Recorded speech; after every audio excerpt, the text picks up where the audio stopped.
Si vous vouliez empêcher l'Afrique de devenir une superpuissance, vous n'auriez pas besoin d'inventer une nouvelle stratégie. Le plan a déjà été écrit, testé et perfectionné au fil des siècles. Vous commenceriez par vous assurer que l'Afrique ne s'unisse jamais. La façon la plus simple de le faire est de maintenir les gens divisés selon des lignes ethniques, tribales et religieuses. S'ils commencent à travailler ensemble, rappelez-leur les griefs du passé.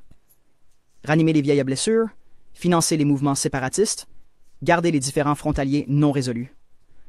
Assurez-vous que chaque fois qu'ils font un pas en avant, ils en font deux en arrière parce qu'ils sont trop occupés à se battre entre eux.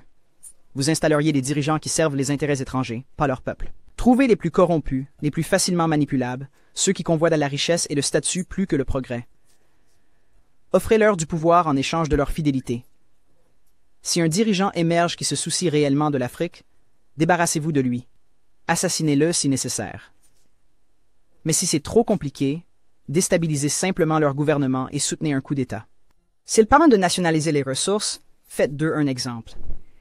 S'ils essaient d'unir l'Afrique, éliminez-les avant que l'idée ne se propage. Vous maintiendriez l'Afrique économiquement faible en veillant à ce qu'elle ne s'industrialise jamais. Laissez-les exporter des matières premières, mais ne les laissez jamais les transformer eux-mêmes. Contrôlez les mines, les champs pétrolifères, les minéraux rares. Gardez-les en train de vendre à bas prix et d'acheter cher. Si un pays essaie de se libérer et de construire ses propres industries, sabotez-le.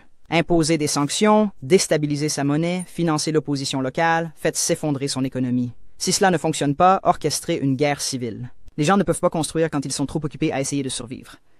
Vous vous assureriez que leur système éducatif forme des travailleurs, pas des innovateurs. Leur apprendre une histoire qui glorifie leurs oppresseurs.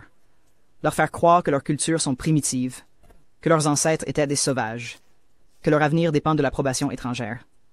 Les entraîner à mémoriser, pas à penser de manière critique. Gardez leurs meilleurs et plus brillants à rechercher des opportunités à l'étranger. Faites-les rêver de fuir l'Afrique plutôt que de la réparer.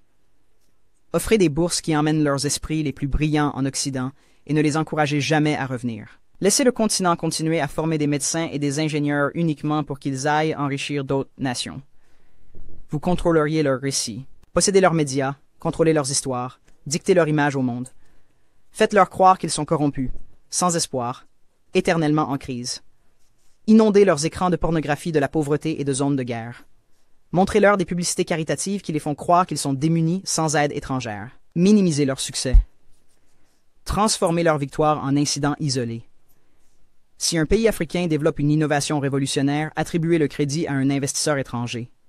Si un dirigeant africain met en œuvre une politique réussie, présentez-la comme une anomalie plutôt qu'une preuve de compétence. Vous veilleriez à ce qu'ils restent dépendants, les noyer dans la dette. Offrez des prêts avec des conditions impossibles. Forcez-les à tout privatiser pour que des entreprises étrangères possèdent leur eau, leur électricité, leurs terres. Lorsqu'ils luttent, donnez-leur juste assez d'aide pour les maintenir en vie, mais jamais assez pour qu'ils deviennent autonomes. Utilisez des organisations caritatives pour créer une culture de dépendance plutôt que de résilience. Leur faire croire que l'intervention étrangère est nécessaire, qu'ils ne peuvent pas résoudre leurs propres problèmes, qu'ils ont toujours besoin d'aide extérieure. Vous affaibliriez leur puissance militaire, garderiez leurs armées faibles, leurs industries de défense inexistantes, leur vendriez des armes pour qu'ils se battent entre eux, mais ne les laisseriez jamais développer une technologie militaire de pointe. Si un pays essaie de construire un système de défense solide, accusez-le d'être une menace pour la stabilité. Assurez-vous qu'il ait toujours besoin de casques bleus étrangers, de bases militaires étrangères, de conseillers étrangers contrôlant leur sécurité. Gardez-les vulnérables à l'invasion, aux coups d'État et aux ingérences étrangères. La formule est simple. Diviser, corrompre, exploiter, déséduquer, contrôler. Les maintenir à se battre les uns contre les autres. Les faire chercher des solutions à l'extérieur. Les garder pauvres, dépendants, insécurisés. S'assurer que chaque tentative d'émancipation rencontre une résistance si forte que la génération suivante réfléchit à 2 fois avant de réessayer.